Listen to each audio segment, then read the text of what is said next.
What was the steps that you took to even, get into that?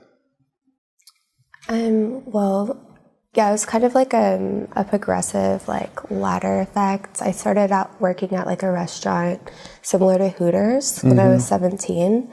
And it's not that I don't know my dad at all. I just don't spend a lot of time with him. But he signed the paper so that I could work there, because it's a restaurant where you have to wear a sexy outfit, and I wasn't even 18. Right. So that was my first kind of job where men sexualize you and look at you in that way. And I never thought that I was pretty or anything growing up. So I was like, wow, they hired me here. I'm pretty enough to work here.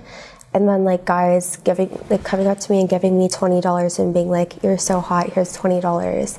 It was just it was so weird to me, but also validating because I didn't have that self-esteem. Right.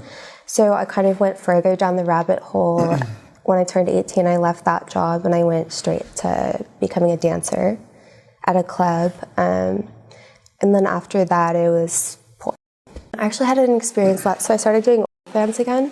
And I had an experience last night with another girl that reminded me of how I felt in those times. So it's I actually couldn't sleep last night because I was just so hurt by this happening. Me and one of my good girlfriends, we went live on OnlyFans last night, and I just recognized this facial expression that she had, that she looked so uncomfortable. And this was our third time doing it. We're friends, we kiss off camera and stuff. So I wasn't expecting it, but I was like, are you okay? Are you comfortable? And she's like, oh, I just have anxiety. And then she went off to the side and started just bawling. And I turned the live off, and it's just such, I feel honestly destroyed that I even had any part in someone feeling not comfortable with what they were doing. And also she was explaining to me that she needs to make money for certain things, so she feels she doesn't say no to all the things that she would want to. And it's probably good that this experience happened with me, because I have been through that so much myself that I was able to give her really good advice, even though it's something that literally killed me inside. Right. To be part of. But that's essentially what it was. It's a bunch of really young girls who get into the industry. The younger, the better for them. These girls, when I started, I looked like a little kid. I looked like a little kid. And that's what they like. That's what sells.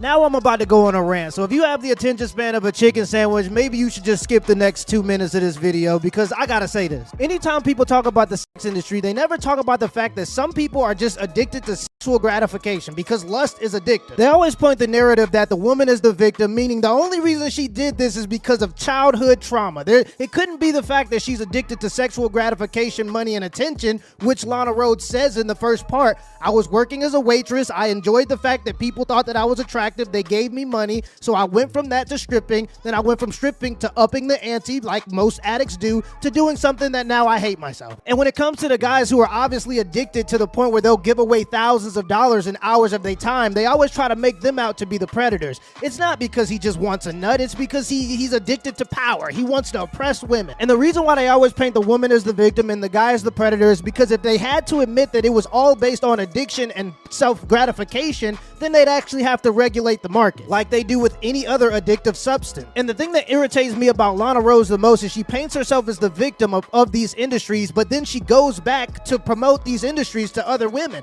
Like, yeah, you were on a live stream for OnlyFans promoting another woman, and she left camera to cry, and even though there aren't any of those bigoted men you talk about around because they're just doing a live stream, she still regrets the fact that she's taking off her clothes for money, because you're participating in something that you know isn't good for you. Just like a drug addict. When a mom is a drug addict and she's shooting up in front of her daughter, I'm pretty sure she's not happy that she's doing it, but she does it anyway because she's addicted. The truth of the matter is the industry is monetized by lustful addiction, not trauma and not power. But if we started to see it as an addiction, meaning the men are the users and the women are the pushers, we would have to regulate it. And that means you'd have to tell women you're not allowed to slang coochie online. And imagine how all hell would break loose. You can't even tell women that they're not allowed to get rid of their own babies. Women like Lana Rhoades are addicted to attention and money, and she gets her attention by going on podcasts and complaining that she's the victim, and she gets her money by still promoting the same industry that she said profited off of her quote-unquote trauma. And the only reason why she leans on trauma is because it would suck to have to admit that you did bad things because you were just addicted to your own pleasure, attention, and money. I also think like the point that you made that the guys don't understand what's going on behind the scenes, and then also that people are like, oh, you knew what you got into, and like you get backlash for talking out about it.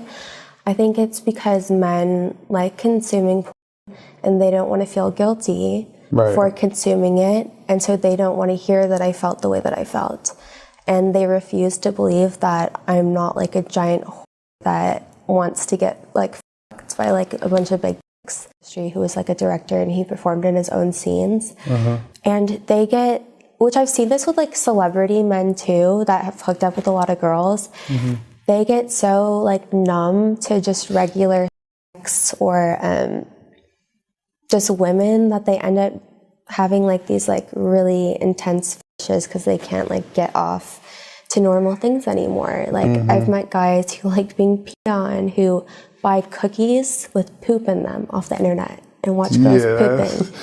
Honestly, like, I know what you're talking about, because even in the NBA, like you talk about, and this is why I think like porn is dangerous, but also hooking up with too many people and because you get desensitized to the normal thing, and this happens in the NBA. Like I hear wild stories about some of these dudes, but like you said, oh, trust me, I know.